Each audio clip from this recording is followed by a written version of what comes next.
I am in the new Xbox documentary. You ready? You ready?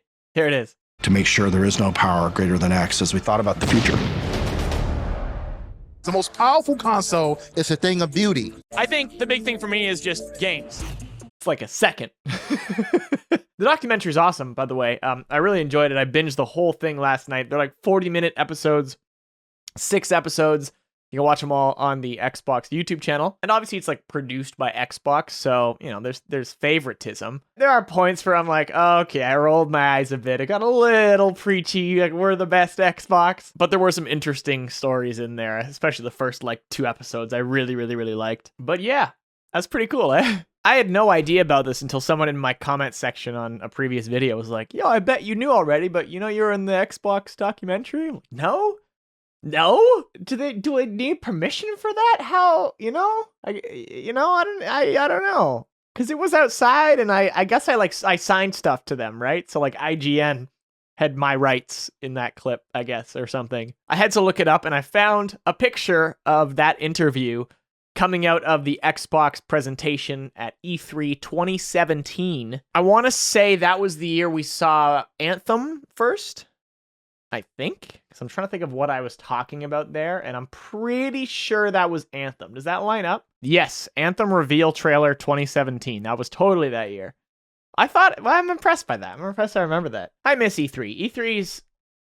It's so interesting. It always sounded like this dream to go to E3, right? You're a gamer, you want to go to E3, play all the new games and stuff. But it was never really like that. Like, that's PAX. I've told the story a million times, but like, go to PAX. You know, when the world's normal again, go to PAX. PAX is awesome. E3 is stuffy and corporate and 7-hour lines. If you're not in the industry, don't go to E3. I'm telling you. You can't get into the parties. They're all invite only.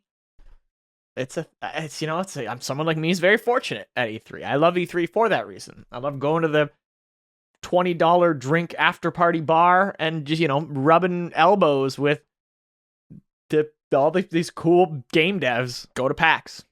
You don't want to go to E3, I'm telling you. The devs who go to E3, like, aren't in love with the tourists there, right? Like, E3 it has these ebbs and flows of, like, being too open to the public, and it's like, it's about the industry sharing itself, and then they let other people in, and it's a whole thing. It was funny. There's this time earlier in my YouTube career, I guess, not even though, but anywho, someone was very adamant that I was not a part of the game industry, and I remember taking it to heart at the time, just being like, what, dude?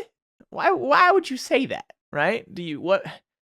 I remember I met it with kind of confusion and just, why do you care? And it came from a place of lack of foresight, lack of future thinking.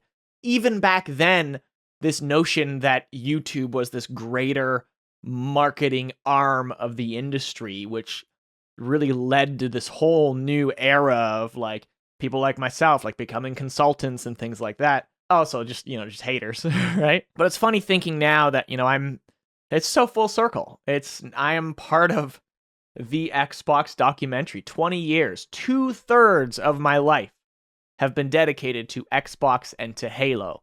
Even longer, video games and kind of that pursuit. The game industry is vast. Everyone has these different titles, and there are new positions being just created every day. Like, it never really matters what people, like, if people have a bajillion different jobs, and every year there's a whole new thing you could be doing in games. Between being in the credits of Halo Infinite and consulting on that, and even just this 1-second appearance in the like official Xbox documentary, it's weirdly full circle.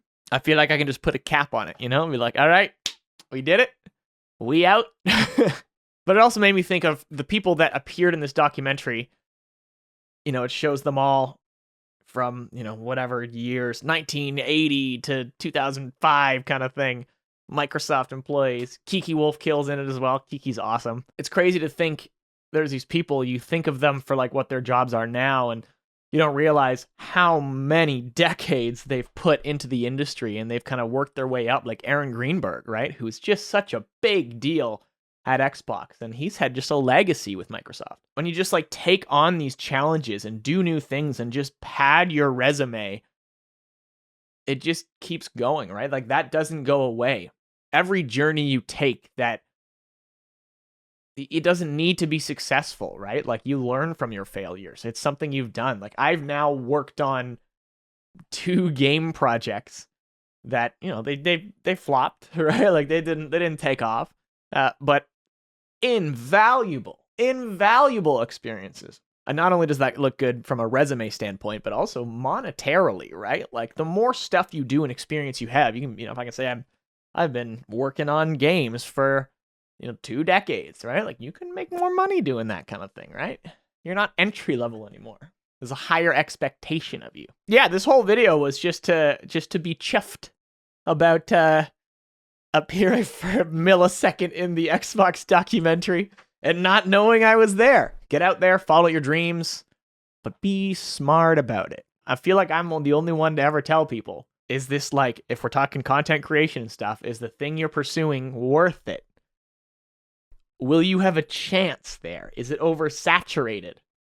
What avenue can you take that is new and fresh and different? I appreciate you guys supporting me over all these years. Again, it feels very strange watching that, and it really feels like a cap, doesn't it? Like, at least to me, right? It feels like this, like, there it is. That was it.